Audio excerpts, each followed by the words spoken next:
Ready for another deep dive. This time we're tackling two cases, two true crime stories that really dig into, well, the dark side of human nature. It's true. And the obsession with finding answers. Exactly.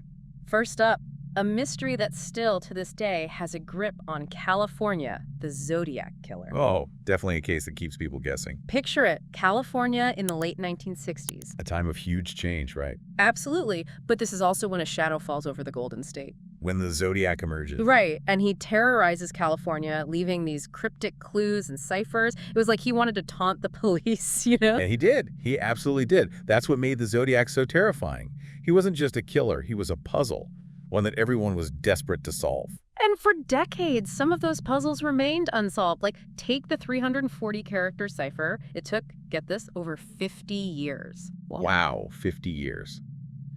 Before a team of, and this is the kicker, amateur code breakers finally cracked it in 2020. I mean, it makes you wonder what other secrets might be hidden right in front of us. Doesn't it? And it speaks to the hold this case still has on people. But we can't forget, behind all the ciphers, the mystery, there were victims, real people. Absolutely. These weren't just names in a case file. These were people whose lives were cut short. Betty Lou Jensen, David Faraday, Darlene Ferrin, Paul Stein. And Michael Mageau, don't forget him. Right, of course. He survived his attack, thankfully. And he's one of the few who could actually give a description of the Zodiac. Can you imagine just for a second the terror those victims must have felt? It's chilling to think about. Targeting couples, secluded areas, leaving almost no clues. It created this atmosphere of constant fear, you know?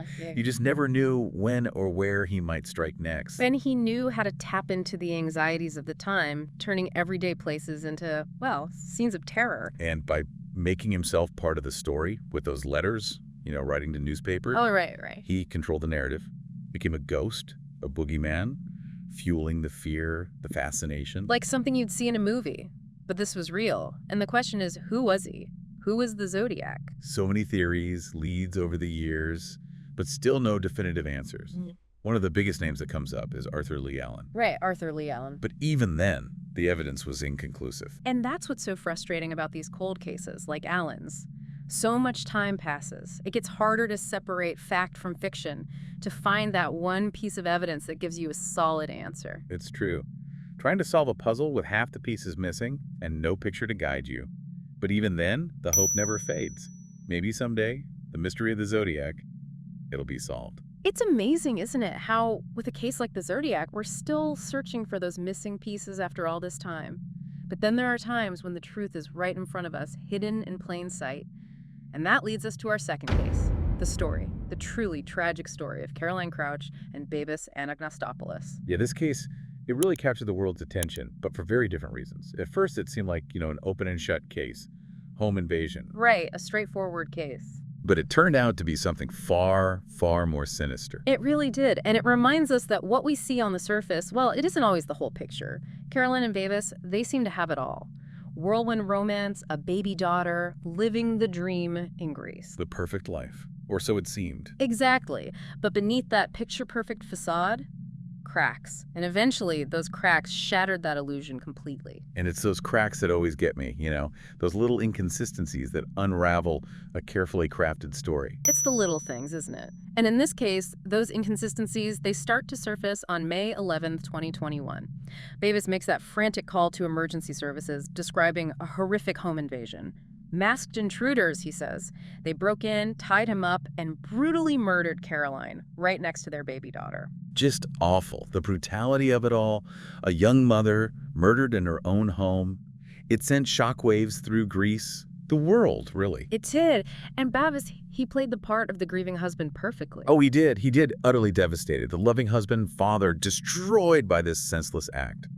But as investigators started digging into the evidence, things just weren't adding up. They weren't. Those tiny details, those things that seem small at first, they can often be the key to unlocking the truth, can't they? Absolutely. And in this case, there were definitely red flags, like the security camera footage missing from their home, and Babis's story. It didn't quite match the physical evidence at the crime scene. Not to mention, no sign of forced entry. Exactly. No forced entry. All these little things, these inconsistencies that started to chip away at that perfect image Babis had created. And then, then there's the diary. Caroline's diary. Oh, the diary. It's like a voice from beyond the grave, wouldn't you say? Exactly. Buried within those pages was Caroline's version of her life with Babis. Oh. And let me tell you, it was nothing like the fairy tale he was portraying. She wrote about feeling isolated, feeling controlled, afraid even. Can you imagine this seemingly perfect couple? And here you have Caroline's own words revealing a much, much darker reality. It just goes to show you never really know what goes on behind closed doors. You really don't. It just highlights how domestic violence, it can impact anyone. Doesn't matter your social standing, your economic status, even how happy you might appear to the outside world. That's so true. But the diary wasn't the only thing that contradicted Babis's story. Technology. It plays such a crucial role in so many cases these days. Oh, absolutely. Our devices, they're like silent witnesses. They hold the truth, even when we think we've covered our tracks. And in this case, it was Caroline's smartwatch that really sealed the deal.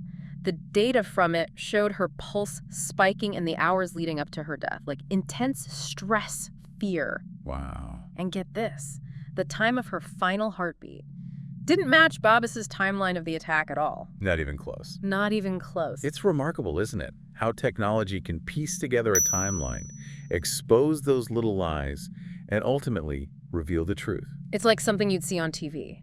But this was real, with very real and very tragic consequences.